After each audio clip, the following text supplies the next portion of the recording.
दोस्तों तकरीबन 24 साल की एक महिला जिसके शादी का भी सिर्फ 3 साल ही हुआ था और 1 जुलाई 2025 के दिन जब उसे ये पता चलता है कि वो गर्भवती है तो इसके बाद दोस्तों वो एक ऐसा भयानक साजिश रचती है जिसमें उसके पति की कत्ल हो जाती है।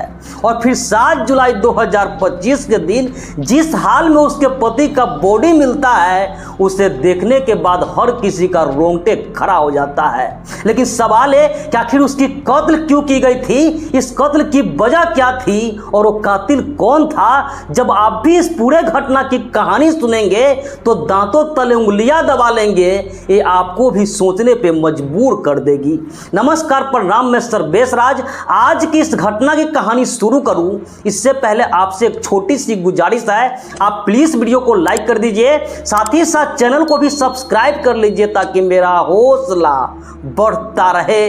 तो दोस्तों आज आपको जिस घटना की कहानी सुनाने जा रहा हूं दरअसल ये घटना है उत्तर प्रदेश का एक जिला है उन्नाव और इसी जिला का एक थाना लगता है अचलगंज। इसी अचलगंज थाना क्षेत्र का ही एक गांव है कंचन खेरा और इसी गांव के पास दोस्तों गंदा नाली पे एक पुलिया बना हुआ है। दरअसल 7 जुलाई 2025 के दिन जब कुछ लोग इस पुलिया पे पहुंचते हैं तो देखते हैं कि इस पुलिया पे काफ़ी मात्रा में खून का धब्बा है।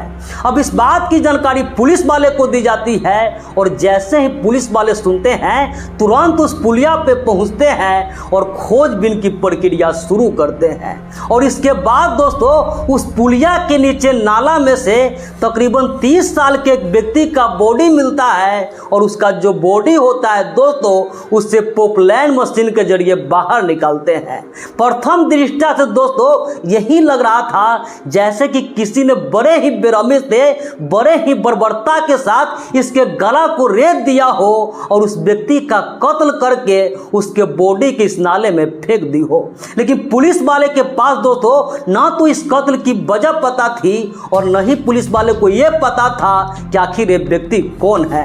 अब पुलिस वाले दोस्तों उसके पैकेट का तलाश करते हैं तो उसके पैकेट में से कुछ रुपए मिलता है और इसके बाद दोस्तों अब पुलिस वाले उसके आसपास के लोगों से आसपास के इलाकों में पता लगाने का कोशिश करते हैं कि आखिर ये व्यक्ति कौन है। उसके आसपास के इलाकों का सीसीटीवी कैमरा खंगालते हैं और फिर पुलिस वाले के जांच में पता चलता है कि दरअसल जो व्यक्ति है उसका नाम इमरान उर्फ काले है और वो व्यक्ति दोस्तों गंगा घाट कोतवाली क्षेत्र के एक गांव है अखलाक नगर, उसी गांव का रहने वाला है। उसकी दोस्तों पत्नी होती है, उसका नाम शिवा होता है। शिवा उसके बॉडी का पहचान करती है और इसके बाद दोस्तों उस इमरान का जो बॉडी होता है उसे पोस्टमार्टम के लिए भेज देते हैं। और इधर पुलिस वाले इस पूरे मामला के छानबीन करने लगते हैं। उसकी जो पत्नी शिवा होती है उससे पूछताछ करते हैं तो शिवा कहती है कि 6 जुलाई 2025 के दिन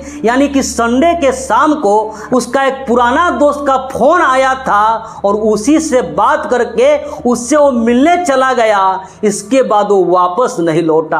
अब पुलिस वाले को लगता है कि हो सकता है जिस दोस्त से वो मिलने गया था उसी ने इस घटना की अंजाम दी होगी और उसके उस दोस्त के बारे में पता लगाने का कोशिश करने लगते हैं। और इसी बीच दोस्तों पुलिस वाले को पोस्टमार्टम रिपोर्ट मिलती है और उस रिपोर्ट से पता चलता है कि जिसने भी इस घटना की अंजाम दी है उसका मकसद सिर्फ उसका कत्ल करना नहीं था, क्योंकि जिस तरीके से दोस्तों उसके साथ घटना की अंजाम दी गई थी ऐसा तभी कोई कर सकता है जब उसका वर्षों का कोई दुश्मनी हो या फिर दोस्तों उसका सामाजिक कोई कलंक हो या फिर उस पे कोई भावनात्मक ठेस पहुंची हो।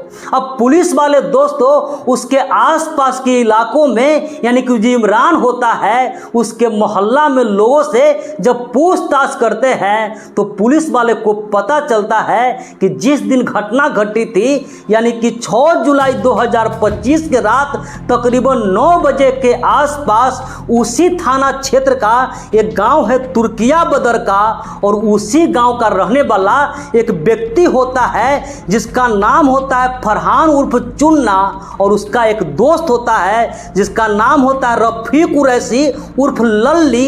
उसी के साथ बाइक पे बैठकर वो इमरान कहीं जा रहा था। अब पुलिस वाले दोस्तों उस इमरान के घर पे पहुंचते हैं और उसके घर परिवार के लोगों से जब अच्छे तरीके से पूछताछ करते हैं तो इस इमरान का एक भाई होता है जिसका नाम सलमान होता है। वो सलमान कहता है कि उसका जो शक है उसी की जो बहू यानी इमरान की जो पत्नी शिवा है उसी पे शक है, और उस शिवा से मिलने के लिए एक व्यक्ति है फरहान जो कि दुबई रहता है और अक्सर इससे मिलने के लिए इसके घर पे आता था।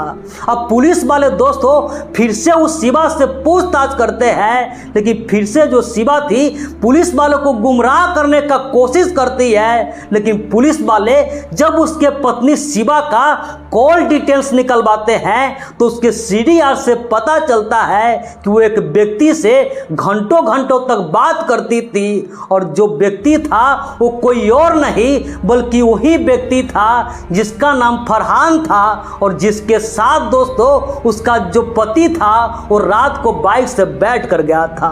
अब पुलिस वाले उस फरहान को हिरासत में लेते हैं और सख्ती से जब उस फरहान से पूछताछ करते हैं तो फरहान दोस्तों टूट जाता है और पुलिस वाले को सारी सच्चाई बता देता है।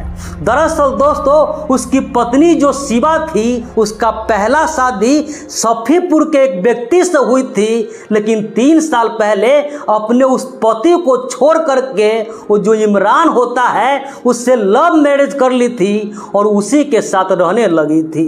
दोस्तों जो इमरान था वो ई रिक्शा चलाता था, लेकिन उसे नशे की लत थी, इसलिए जो भी पैसा कमाता था उसमें से ज़्यादा पैसा वो नशे में ही खर्च कर देता था और थोड़ी बहुत पैसा बचता था उसी पैसा से अपने पत्नी के जरूरत को पूरा करता था। और इसी सब को लेकर के दोस्तों उसकी जो पत्नी थी उसकी शौक पूरा नहीं हो पा रहा था, और इसी वजह से उसका जो पति था यानी कि जो इमरान था उससे आए दिन वो झगड़ा करती थी। उस दोनों के बीच दोस्तों पारिवारिक झगड़ा होते रहता था, लेकिन वक्त के साथ साथ उसकी एक बेटी हो जाती है। और फिर दोस्तों आज से 6 महीना पहले उस दोनों के बीच जब झगड़ा बहुत ज़्यादा बढ़ जाता है तो उसकी पत्नी जो शिवा होती है वो गुस्से में अपने पति को छोड़ करके अपने वो मायके चली जाती है। और इसी भी दोस्तों उसकी मुलाकात उस फरहान से होता है, और दोस्तों जो फरहान होता है वो सऊदी अरब रहने वाला होता है, उससे पैसे की कोई कमी नहीं थी। और इसके बाद दोस्तों अब जो शिवा होती है उससे किसी चीज़ की ज़रूरत पड़ती थी तो तुरंत जो फरहान था उसे वो पूरा कर देता था। अब उसका जो शौक उसका पति पूरा नहीं कर रहा था वो सारे शौक को उसका जो प्रेमी था यानी कि जो फरहान था उसे पूरा कर रहा था, और धीरे धीरे अब इसी सब के वजह से उस दोनों के बीच प्यार हो जाता है। अब प्यार दोस्तों इतना गहरा हो जाता है कि उसके कुछ दिन बाद वो सऊदी अरब चला जाता है, लेकिन इसके बाद भी उस दोनों के बीच घंटों घंटों तक फोन से बात होती रहती थी। अब कहीं ना कहीं धीरे धीरे शिवा का जो पति इमरान होता है उसे भी शौक होने लगता है कि उसकी जो पत्नी है वो किसी से बातचीत करती है। और फिर 18 जून 2025 के दिन फिर से फरहान सऊदी अरब से घर आता है तो उसकी पत्नी जो शिवा होती है वो शिवा को मायके में जा करके उससे मिलना जुलना शुरू कर देता है। अब जब इस बात की भनक उस शिवा के पति इमरान को लगता है तो सीधा अपने ससुराल जाता है, अपने उस पत्नी के साथ मारपीट करता है और उससे दबाव देते हुए वहां से अपने घर लेकर चला आता है।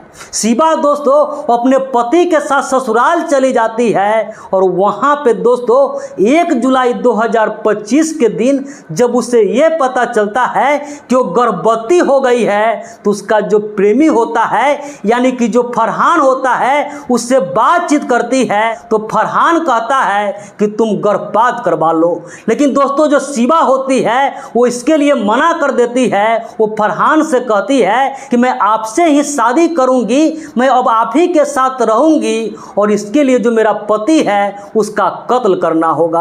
अब फरहान भी इसके लिए तैयार हो जाता है और ये दोनों मिल करके यानी कि इमरान की जो पत्नी होती है और दोस्तों जो शिवा का प्रेमी होता है यानी कि जो फरहान होता है, वो दोनों मिल करके एक प्लान करता है। और फिर प्लान के मुताबिक अब जो फरहान होता है वो शिवा के पति रहमान से नज़दीकी बढ़ाता है और इसके घर पे आने जाने लगता है।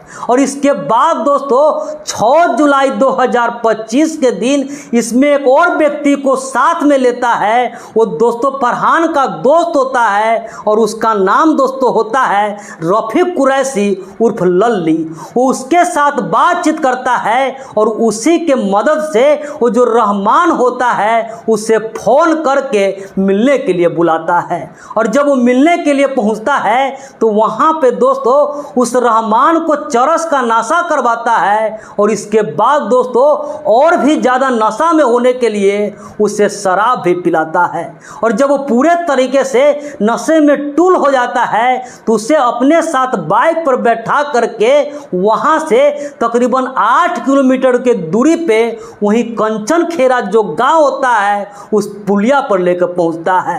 और उसी पुलिया पे दोस्तों बाइक से उसे नीचे पटक देता है और जैसे वो नीचे गिरता है उसके पास एक चाकू होता है, उस चाकू से उसके गला को रेत देता है। और इसके बाद दोस्तों उसके बॉडी को वहीं पे उस नाले में फेंक देता है। अपने प्रेमिका उस शिवा को यानी इमरान के पत्नी को फ़ोन करता है और उससे कहता है अब हट गया रास्ते से।